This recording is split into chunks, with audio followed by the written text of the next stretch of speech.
থামুন, কোনো ব্যক্তি বা যানবাহন এই সীমানা অতিক্রম করতে পারবে না, এরকম ব্যানার দেখে জি আলহামদুলিল্লাহ ভালো আছি। যে ভ্রমণে এসে আপনার কিরকম লাগছে? জি আলহামদুলিল্লাহ অনেক ভালো লাগছে আমাদের। হ্যাঁ তামিম, তোমার কি খবর? তোমার কি অবস্থা? ভালো লাগছে? আমাদের স্যার অনেক আনন্দ হচ্ছে। ভালো হচ্ছে। যাক, ভ্রমণে আসা আমরা কখনো এত খরচ দিয়ে আসলে হ্যাঁ আমরা চিন্তা করছিলাম যে আর ভালো হবে, যেহেতু তোমরা শেষে সময়টা আরো ভালো আর কাটবে। হ্যাঁ ইনশাল্লাহ অবশ্যই ভালো কাটবে। তো সবাই ভালোভাবে এনজয় করো। আচ্ছা ওকে, বাই বাই, টাটা। হ্যাঁ ঠিক আছে। ও কাটিং দাও। ওই আরো অনেক ট্যুর দিতে পারি, কি বলো? ঠিক আছে ওকে। ফজরের সালাত আদায় করার পরেই আমরা ব্যানারের কাছে গিয়ে দেখলাম ওই যে পাহাড়ের ওই পাশে ভোলাগঞ্জ সাদা পাথর সড়ক বিভাগ সিলেট। এই যে সাদা পাথরে গেলে এই ভিউ দেখুন যাবো, বুঝছেন হুজুর? এক নজরে এটাই আসল। এই যে পাথরের অভাব নাই, পাথর। তারপরে আমরা সাইনবোর্ড, সাদা পাথর সিলেটের যে স্বাগতম সাইনবোর্ড, সে সাইনবোর্ডের পাশে আমরা সেখানে পৌঁছাইছিলাম মনোরদি পরিবহন নিয়ে। সে পরিবহনের সামনে একটা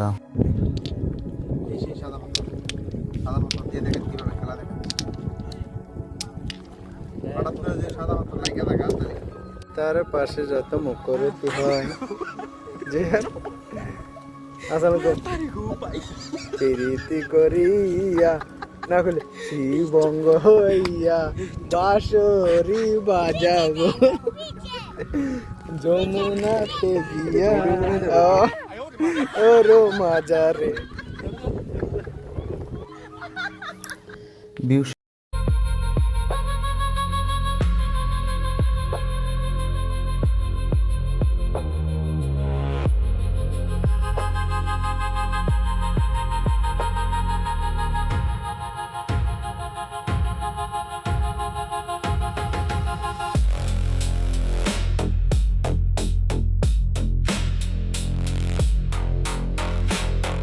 দেখো পাথর দিয়ে আগুন জ্বলে কিনা। ছোট ভাই আমদাদুলের সাহায্যে সুন্দর কিছু ফটোগ্রাফি তুলে নিলাম।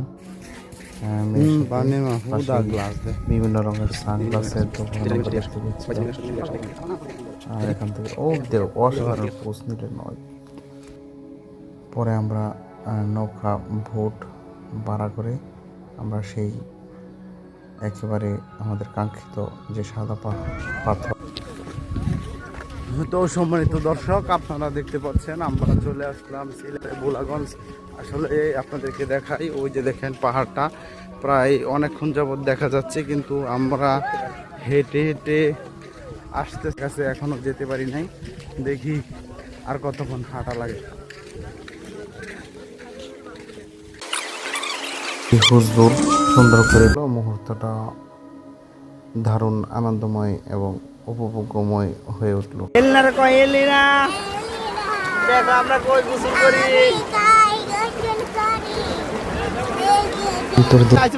দুঃখের পরে পরক্ষণে আমাদের হাজির হলেন আলী হুজুর।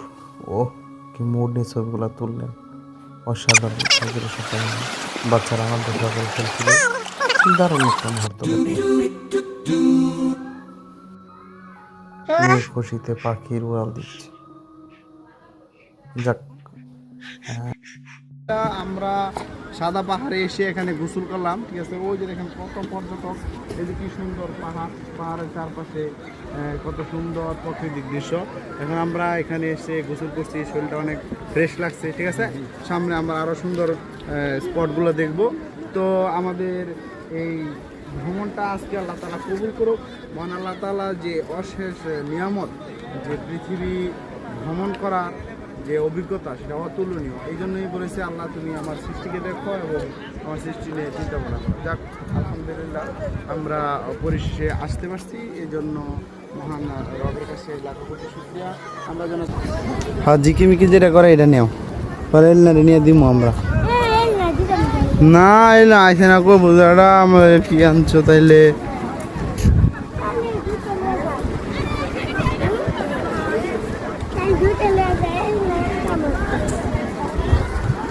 এই ছেলে, তোমাদের বাসা কোথায়?